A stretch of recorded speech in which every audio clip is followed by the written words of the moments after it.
Assalamualaikum warahmatullahi wabarakatuh. Pada hari ini saya akan melanjutkan video saya tentang bagaimana cara meningkatkan HB pasien cuci darah. Ini saya jelaskan 5 penyebab HB pasien cuci darah itu turun. Apa saja penyebabnya? Yang pertama adalah karena produksi eritropoietin oleh ginjal rendah, yang usia sel darah merah yang pendek, yang normalnya 120 hari, ini tidak mencapai 120 hari. Yang ketiga adalah karena nutrisinya yang kurang. Yang keempat, adanya infeksi. Yang kelima adalah kehilangan darah dengan perdarahan ataupun tanpa perdarahan. Untuk itu, setelah kita tahu penyebabnya tersebut, maka cara untuk meningkatkan HB pada pasien cuci darah yang pertama adalah pemberian eritropoietin. Nah, pemberian eritropoietin ini dosisnya biasanya adalah 80 sampai 120 unit per kilogram berat badan per minggu.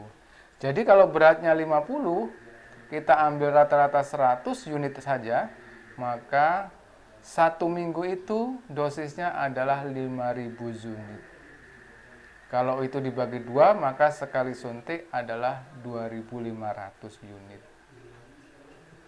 Ini adalah dosis daripada eritropoietin atau perangsang untuk pembentukan sel darah merah. Biasanya untuk setiap rumah sakit atau klinik itu berbeda-beda dapatnya eritropoietin. Untuk itu, kalau kita mau meningkatkan HB, kita tingkatkan adalah eritropoietin kita berikan dengan cara disuntikkan ke dalam tubuh. Yang terbagus eritropoietin itu penyuntikannya adalah sehari setelah cuci darah. Tapi rata-rata pasien cuci darah itu tidak mau merasakan sakit untuk disuntik. Jadi disuntiknya di selang. Tapi ini tidak recommended. Karena dosis eritropoietin itu cuma 1 cc. Itu kalau disuntik di selang itu efeknya juga akan kurang berbeda dengan akan disuntik langsung. Kehilangan akan zatnya akan berkurang lebih banyak.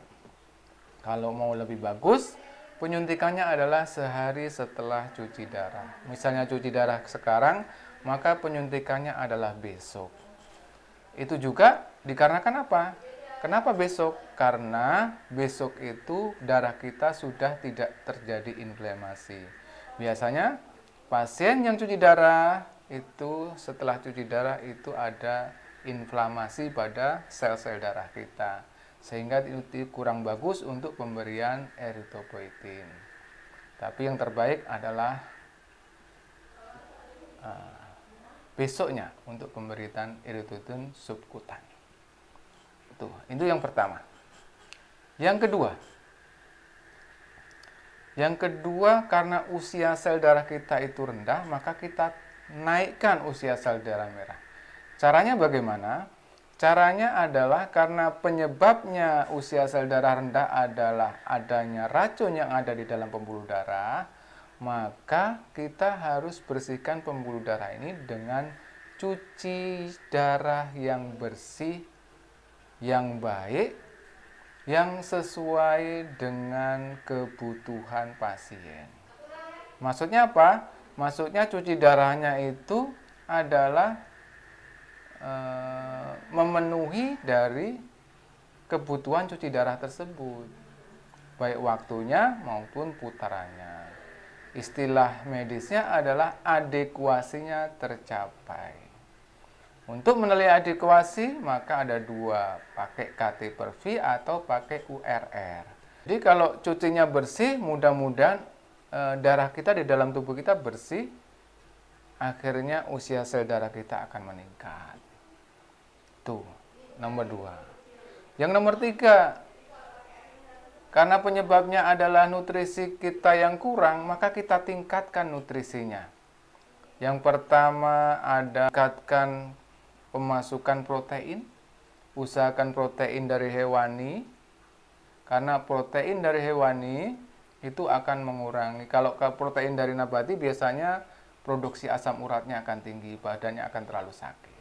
Maka dianjurkan diperbanyak protein dari hewani. Nomor 1. Kemudian perbanyak vitamin, mineral, yaitu ada karbohidrat, protein, vitamin, itu semua. Yang penting adalah makanan yang banyak mengandung kalium itu dibatasi, misalnya air kelapa, kemudian pisang Ambon, kemudian belimbing, kemudian jeruk, duku, alpukat, itu kalau bisa dihindari. Nah, kalau makan pun cuma sedikit supaya kaliumnya nggak terlalu tinggi.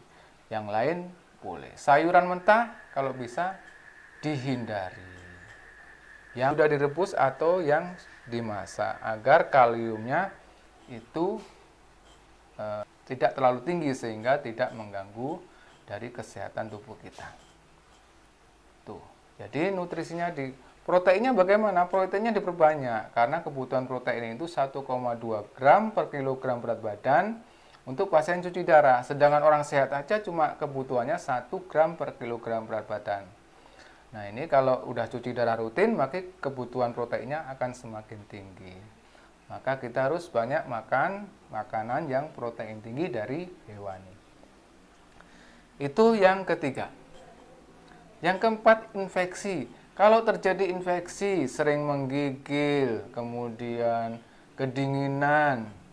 Nah, setelah dicek itu leukositnya tinggi, berarti itu ada infeksi. Nah, kalau ada infeksi, maka konsultasi sama dokternya untuk mendapat pengobatan antibiotik sehingga infeksinya akan teratasi. Karena ini wewenang dokternya untuk memberikan terapi infeksi pada pasien cuci darah. Kelima adalah kehilangan darah. Nah, kalau terjadi kehilangan darah, misalnya kehilangan darah karena perdarahan, cepat-cepat masuk rumah sakit agar dapat obat anti perdarahan, anti pembekuan darah, kemudian kalau memang HB turun akan ditransfusi segera sehingga kondisi pasien akan meningkat kembali. Nah, kalau kehilangan darah lewat misalnya bekuan, misalnya 1 tabung atau 1 selang beku, itu biasanya HB akan turun 1. Misalnya HB masih 10 atau 9, masih aman. Nanti kita tingkatkan dengan eritropoietin, makanan, kemudian cuci yang bersih, nanti HB-nya mudah-mudahan akan bisa naik kembali. Itu kalau kehilangan darah. Nah, selanjutnya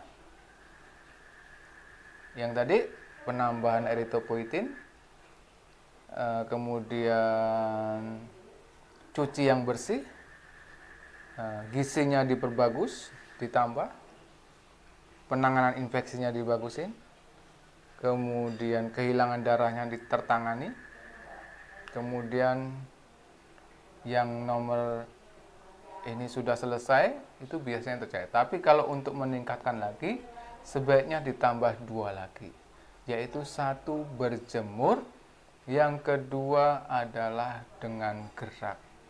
Karena dengan berjemur, maka kita akan mendapatkan vitamin D yang akan terbentuk di dalam kulit kita. Bahan dasarnya di bawah kulit ini ada kolesterol, namanya 7-dehidrokolesterol. Oleh sinar matahari, ultravioletnya dengan panjang gelombang kurang lebih 290 sampai 320 nanometer itu akan mengubah 7-dehidrokolesterol itu menjadi kalsiferol. Nah, kalsiferol ini akan diubah dari hati menjadi kaditriol. Nah, kaditriol akan diubah ke ginjal oleh ginjal menjadi kasitriol. Nah, kasitriolnya ini adalah vitamin D yang aktif yang bisa yaitu membantu proses penyerapan kalsium yang ada di saluran cerna. Itulah kenapa sinar matahari itu penting, karena 80% vitamin D itu dibentuk di kulit dengan bantuan sinar matahari. Sedangkan 20%-nya itu dari makanan. Jadi lebih besar dari sinar matahari daripada dari makanan. Yang dari makanan 20%, yang dari sinar matahari 80%. Nah, itulah kenapa berjemur sinar matahari penting.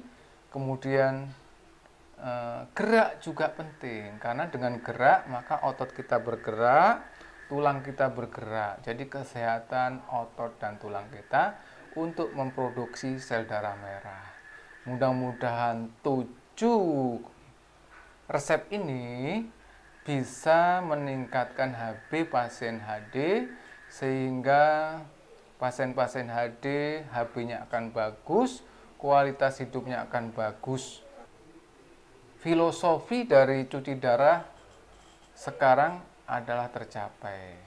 Kalau filosofi yang dulu, bagaimana cuci darah sehingga bisa bertahan hidup. Kalau sekarang, bagaimana dengan cuci darah itu pasien mempunyai kualitas hidup yang lebih baik.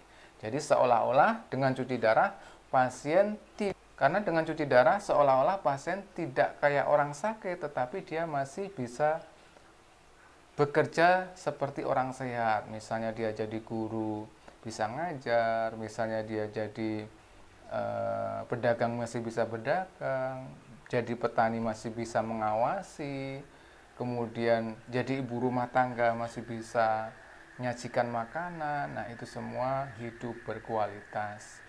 Jadi masih dibutuhkan oleh yang lain. Itulah, mudah-mudahan apa yang saya sampaikan itu bermanfaat sehingga pasien-pasien HD HB-nya akan bagus, kualitas hidupnya akan bagus. Mudah-mudahan ini sedikit bermanfaat. Kalau ada salah saya minta maaf. Kalau ada tambahan bisa ditulis di kolom komentar. Terima kasih. Saya akhiri. Assalamualaikum warahmatullahi wabarakatuh. Sampai jumpa lagi dengan Sugeng HD Channel.